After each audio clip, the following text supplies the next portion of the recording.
What's up again, everybody? It's the evening. It's nighttime. I'm just kind of in this relaxed, just chill state, and it's time to go through a couple of more sets that we're saying goodbye to. Very melancholy seeing the X-Men First Class, Tomb of Annihilation go. Let's talk about these. Maybe we even go to the Thor. I don't know. Maybe we even go to Thor. Let's jump over and take a look. So if we hit none, and then X-Men First Class. This was a good set. I was a fan of this one. So looking through these cards, we've got some really interesting effects in this. We have the all the Awaken stuff, which I feel like was almost super good. Like there were some good Awaken things, but they were almost super good. I feel like the Angels, all three Angels, were kind of intriguing to build around as well. This one spins target character die up a level whenever you use an action die, so you had some cool little things with that. I think I put together a team with this and was it the basic action from this set? No, I guess this set didn't have basic actions, did it? No, it was the basic action from, what set was that? The one with Spider-Man on it with like great power, I think it was, with great power or something. Yeah, anyway, it spun everything up. So you'd play it and it would spin everything up, and then Angel here, Common Angel, would spin everything up again. That was pretty cool. What else is in this set? Oh, all of the avalanches were interesting. The rare avalanche particularly was interesting. Banshee. This was like your ping when you were playing the original like Orc Knob. Tomb of Annihilation little staff combo. This was your ping originally. That was kind of cool. Some of the beasts were interesting. This one moves up to 2 dice from used to bag. All of the, well, 2 of the 3 bishops were intriguing. This one was the bad one. Then uncommon never saw play. Blah. This one was meh. All the blobs, yeah. Capturing all the sidekicks. That was some good times, right? I've never heard of this card. Has anyone ever heard of this card? A common level boom boom. It's a pretty good card. I'm sad to see this card go. I actually very much enjoy this card. I think I have the die still sitting out, like right here somewhere. I don't see it. Maybe I don't. Maybe I put it away. It pained me too much. Yeah, it looks like I did. Pained me too much to have it out still, unless this is it. No, that's a Yawning Portal. Let's see what else we got. Colossus. Yeah, I tried making these Colossi work. The 3 Colossus cards. Danger Room. What was the common? Reroll all active character dice. Move any that show energy. Oh, okay. Oh, interesting. I don't think I ever used that one. This KO dupe, man, that one was a solid.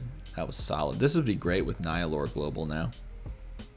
Pretty good with Nihilor Global. These were so weird. The Emma Frosts in this set were so weird. Yeah, not a big fan looking back. Havoc was a meh.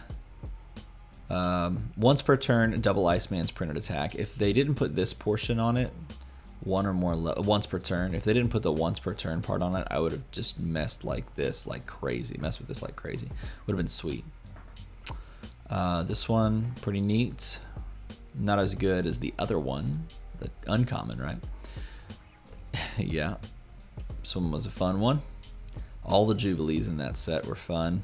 I never used any of the Juggernauts. Kitty Pryde. Did I skip one? No. Kitty Pryde. Can't be blocked when attacking alone. Pretty good.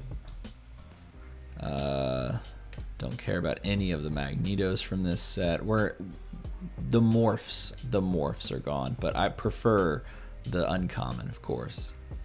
Uncommon's gone.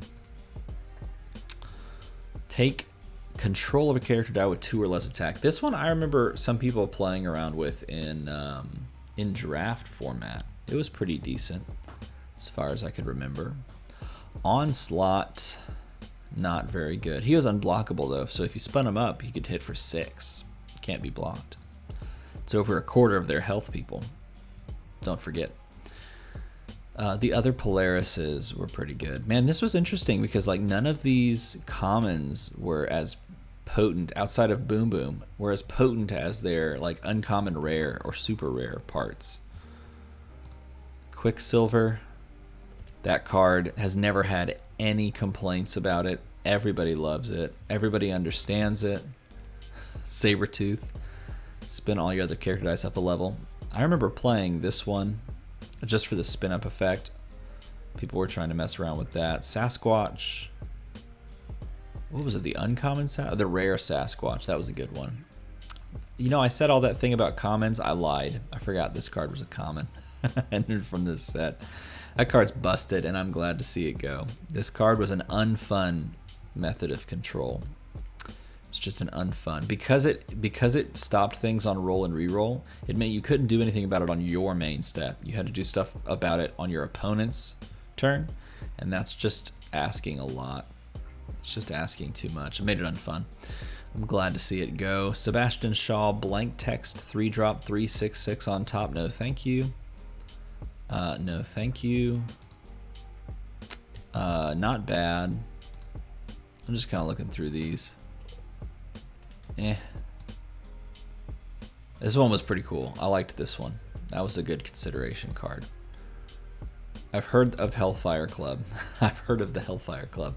No one used this one. Well, that's not true. Some people use this one a little bit just for like little interesting little tech pieces to make things easier to field, but everyone knew where the hotness was at when it came to Hellfire Club.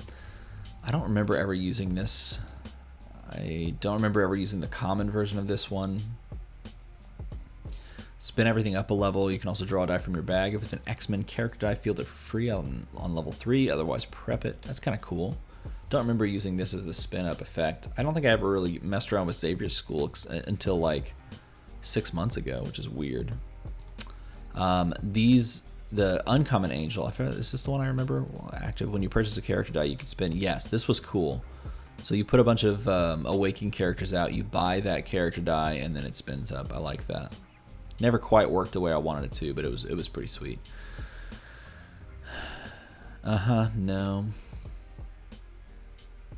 This was interesting, but no. Yeah, there's some cards in here that are just like misses for me. That's intriguing, but no. Okay, Uncommon Bishop. This one never saw the light of day. While it's attacking, after character dice are assigned to block, you can swap the blockers as desired before combat damage is dealt, which is super cool. I found that really intriguing, but it was just never impactful enough. So, it never saw play. While Blink is active, when you play an action die, spin target character die up a level. It's good in set in the sense that you want to trigger Awaken abilities, but out of that, it's just not useful. I've heard of this one. It's pretty good. Was the least, maybe, well, I don't know. Maybe it wasn't the least played out of all three. Maybe it was the least played out of all three blobs. Because people would play the rare, then they'd play the common, and then they'd play the uncommon because it was a 4-cost. I think that was the right order. Boom Boom, the one that nobody ever used, but it would be disgusting if it didn't say the first time. If it just said win, that would be gross. This one's kind of cool. Hey, yeah, Uncommon Danger Room. That's pretty good right there. Oh, I skipped Cyclops. I bet you I skipped the first Cyclops too. X-Men character I deal one time. Yeah, let me go back. Common Cyclops. Why did I? There it is. Oh yeah, see this one was solid. This is the one they did the reprint of with the promo, right? That was the promo. I think that was like a was that a prize or was that like a buy a box thing back when they did those? I don't remember. Someone tell me in the chat. So tell me in the comment below what it is. Where did I leave off? Dupe. Awakened Dupe. The Awakened Dupe. I liked the KO Dupe better because it lasted through the opponent's turn, which was cool. Where was I? Emma Frost. See, it's just weird. Like, that's not really that useful. Interesting. Havoc. Yeah. Iceman. When you feel the character die, Iceman gets +1/+1. If only we could make that trigger twice. Every fielded character die. Then it would be good. But you can't. Bummer. When an opposing character die is KO'd, you can spin this up and then it pops your opponent for 1. I feel like that one could have been better, but not quite. Because you can't like do the spin up, spin down to keep KO, to keep dealing 1 damage essentially.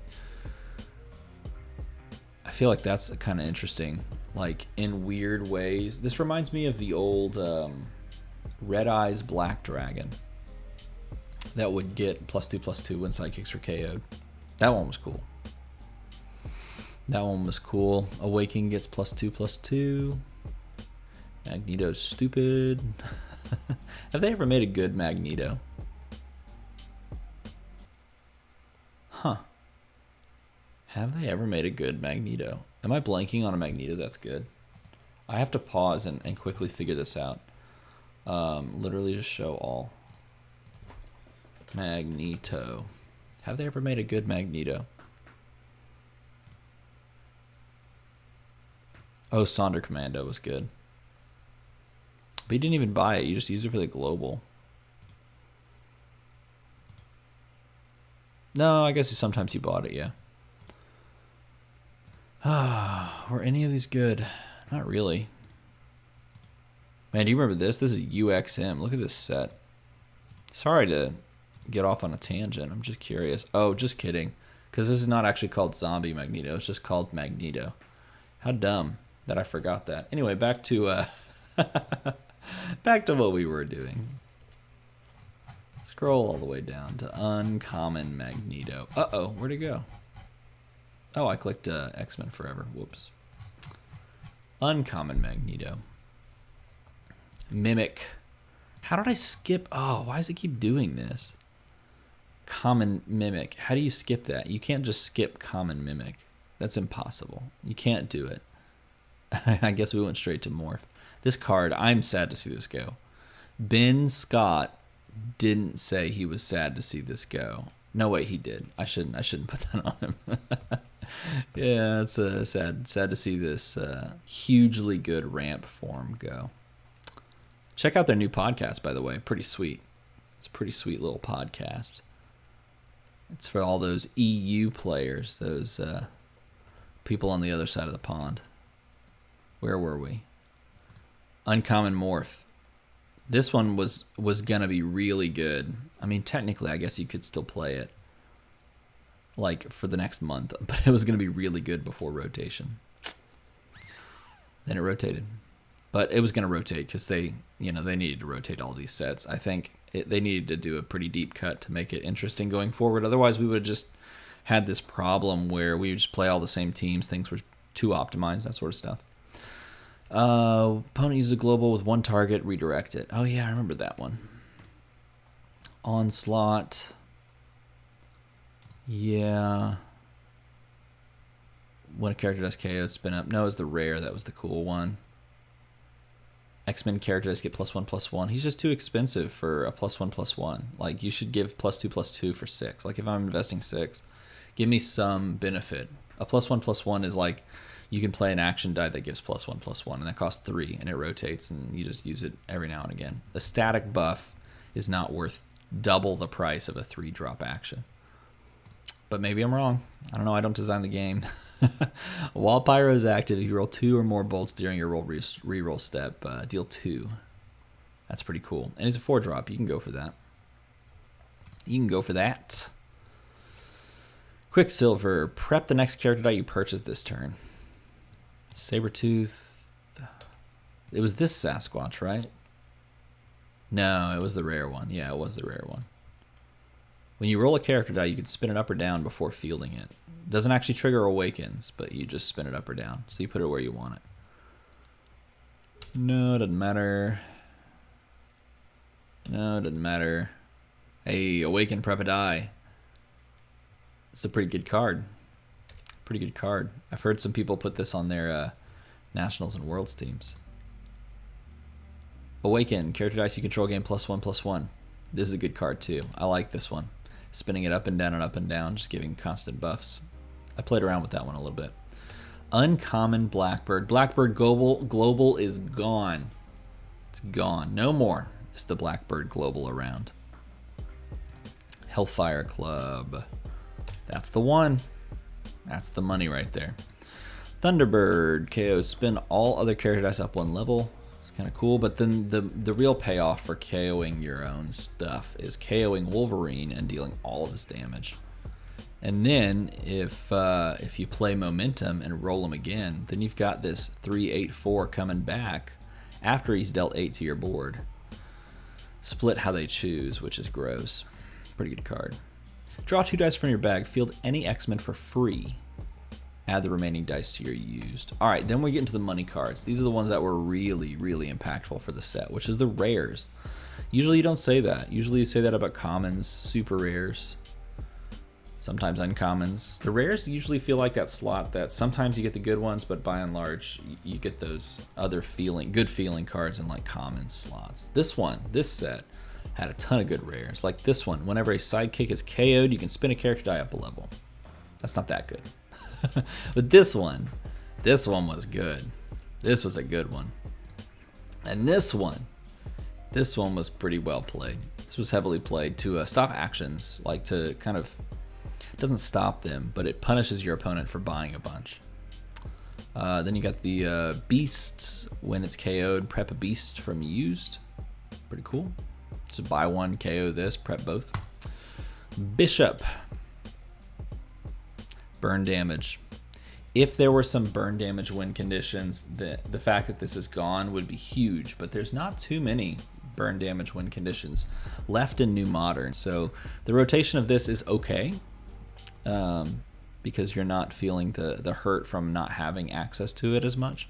But if you can get a good burn damage win condition coming down the pipeline, then we'll feel this one being gone. Yeah, nope.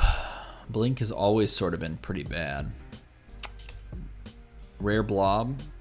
A lot of people played it, but never really hit like it was supposed to. I think it's because it costs 4. Deals combat damage to your opponent. Roll a character die and you're used. If it rolls a character face, field it for free.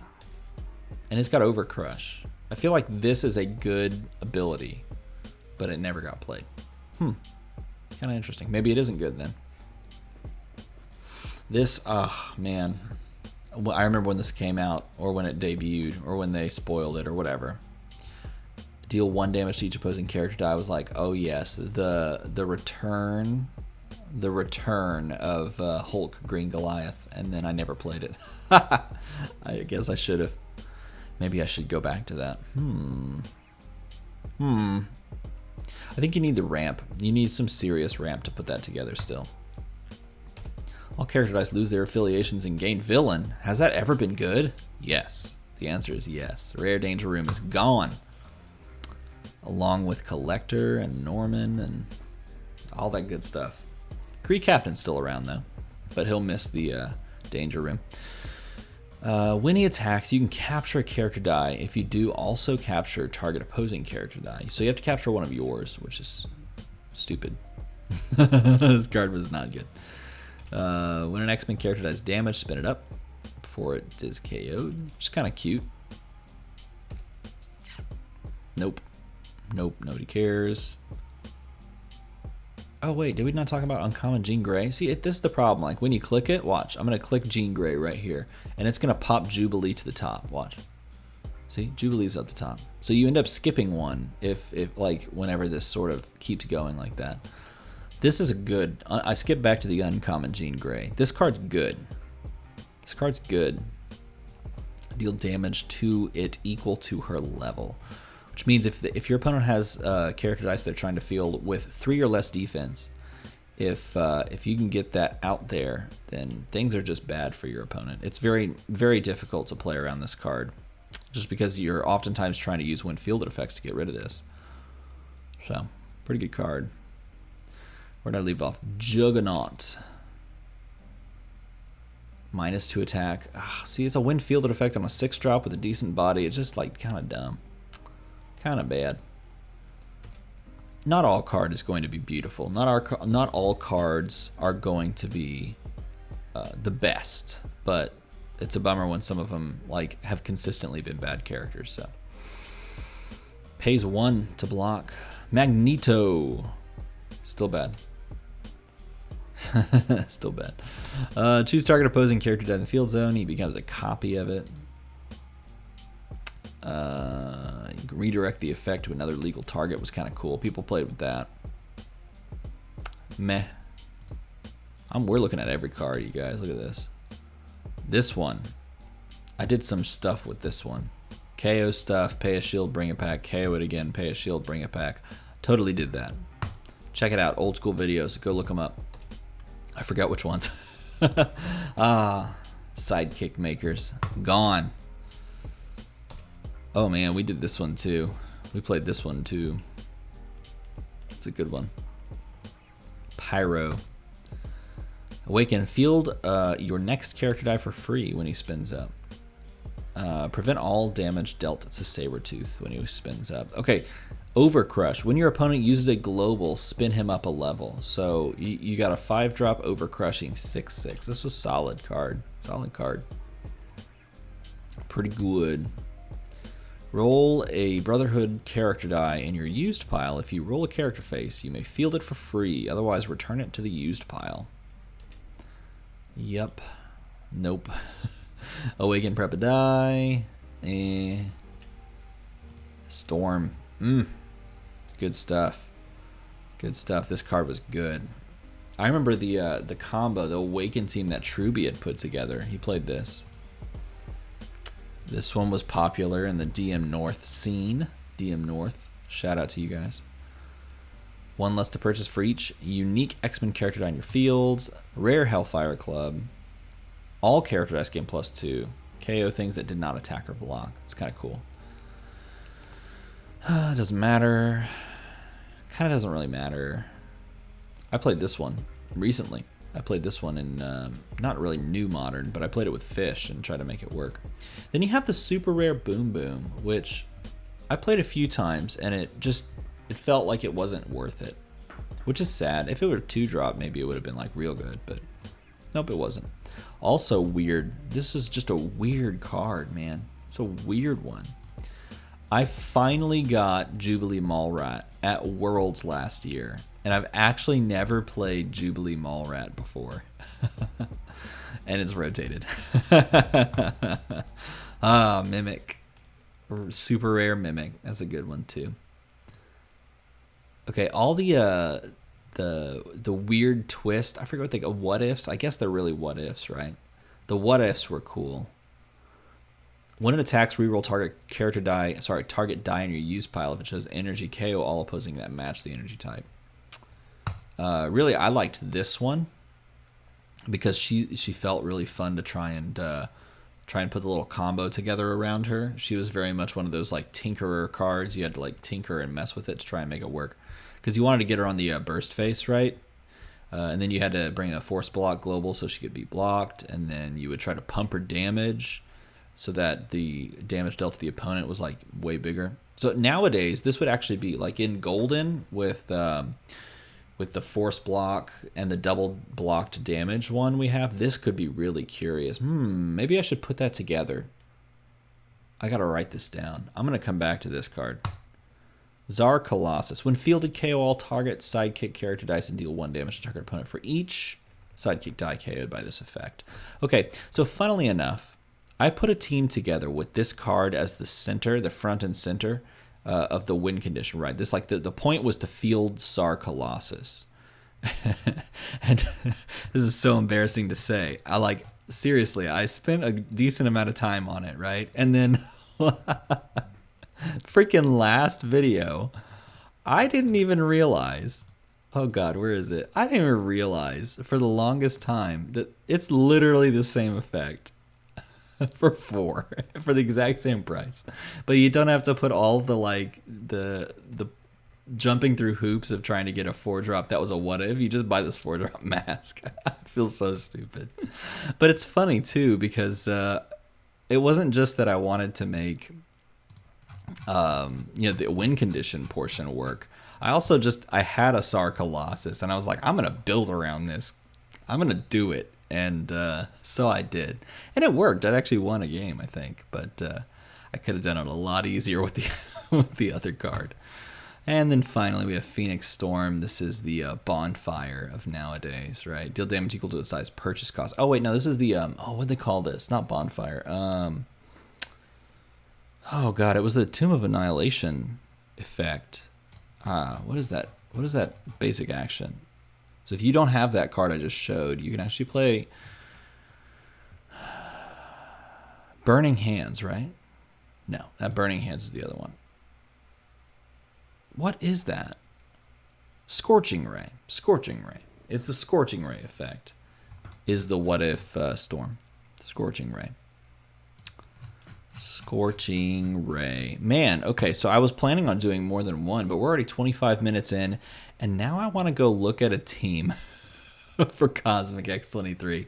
So if you'll excuse me, I think I'm going to go put together a team for this, because this is really intriguing now if I just go current modern for like the next couple of days, or couple of, like, 1 month, I guess. That's interesting. Anyway, tell me what you think about this set, about the X-Men First Class set. Did you enjoy this set? I liked this set. I was glad that this set existed. I wish it would have had a little bit more time to kind of air out in between the other sets that came around it, because this released in between Tomb of Annihilation and Guardians, and Thor followed that pretty closely right after. So I feel like all of these sort of got squished together that year, and not enough people got their chances to mess with a lot of these cards. So, but we did have a lot of chances in 2018, 2019, that sort of stuff. So let me know what you think about this set in a comment below, and as always, thanks for watching.